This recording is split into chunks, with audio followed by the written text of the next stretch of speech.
You know, when you do your packing, if you're traveling somewhere, so there are some very wise people who make a list and then they check.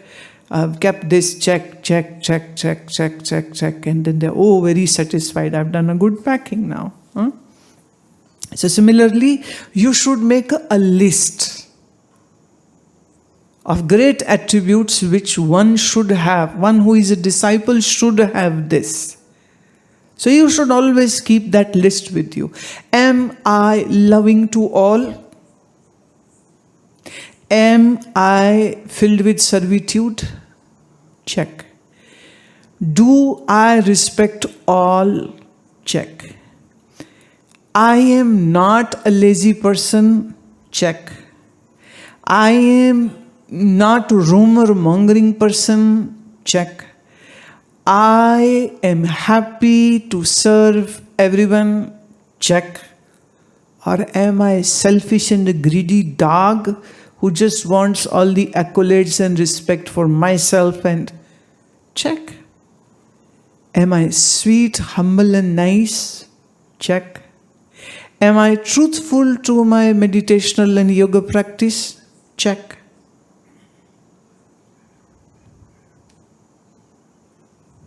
So all this list should be checked, and every day and every night before sleep, check. So wherever you have been faltering, next day, correct those. Am I a liar? Check. Am I deceitful? Check. Am I an honest person? Check. And don't fool yourself. Be sincere. That's the mandatory thing which is required on this path of spirituality. If you don't have that, well, then you are a pseudo-spiritualist. Fake. Liar. And when you lie and when you fake it, then well, you are not deceiving anybody, you are just deceiving yourself. So you are a big fool. And all these things which I have just pointed out, these things require a lot of hard work. So patiently one should work on this. Patiently one should work for this. I just tell you a small story. A seeker went to a Zen master and he said, I wish to be your student.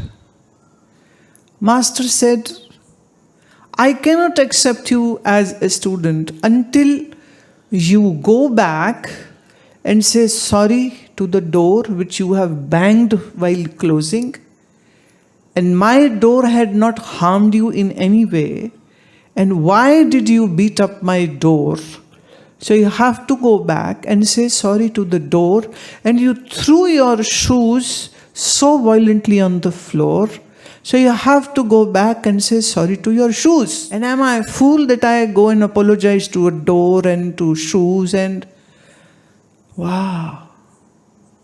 But the Zen master seemed so stern and serious that non-willingly he went back to the door, apologized to the door, walked down the stairs and went to his shoes and apologized to his shoes and kept them nicely on a side by the curb, walked up the stair, went into the room, did another bow to the Zen master, and he said, Master, will you take me as a student? Master said, no. And he got very agitated. He said, but I did what you asked me to do. Master said, sure you did, but you never did it from your heart. Your heart is still ugly. Clean your heart. The day I seen your heart is clean, that day I'll accept you. Not before that.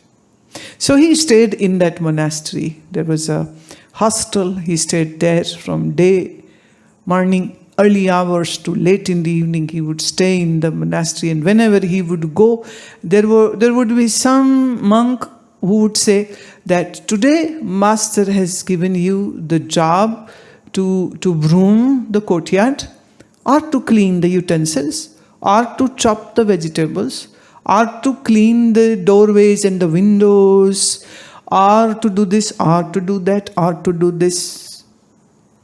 And he would do the whole thing. And evening he would ask, can I see the Master? And say, no, come tomorrow. And this went on. Days turned into weeks, and weeks into months, and months into years. He never went back. And after 3 years, Master called. He went in to his room. Today he went very silently, walking very awarefully, very mindfully. He goes closer to the Master, takes the bow, sits down, kneeling, his head down, eyes down, heart is in total surrender. I never even asked the question, would you take me as a student? But today the Master said, today I take you as my student. Now you are ready. 3 years. 3 years. Good, great times, he could stay 3 years like this with the Master. In today's time, they would run away in 1 hour or maybe 1 day. Who has this patience? Who has this kind of perseverance to tolerate all this? Why did Master do this? Because when he came, he was an angry, egotistical person. That's why he's throwing the shoes, he's banging the doors, he's being rude to inanimate and the animate stuff. The one who can be rude to a door and a shoe, how much rude this person would be to human beings. And it took good 3 years for him to come to that point where Master said, okay, now I accept you. Now you are ready. Before this you were not. He cried and bowed and said, thank you, Master, for accepting me. So the point is, your life should represent your thinking, your heart, your mind should be that pure.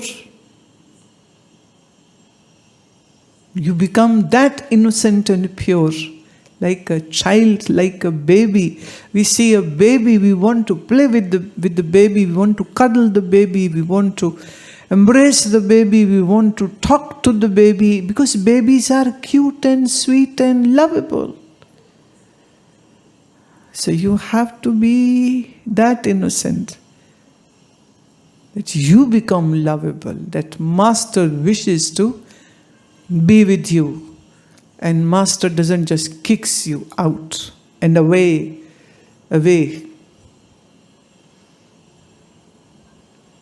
So this is an eligibility which one has to earn. It won't come to you on its own naturally. We have to work on it. We have to work on it. We have to be aware about all the fallacies of the mind, and step by step we need to work on to that. To be innocent, to be pure like a child. To be so beautiful that Master chooses you to shower all the blessings and love. Now, a small joke. One time, somebody saw me patting Pluto's head, and she said to me, "Oh, I so hope that you should pat my head too." I said, "For that you'll have to become a dog." The dog is not asking me or demanding. He's just being his what he is, lovable, cuddleable, sweet, innocent.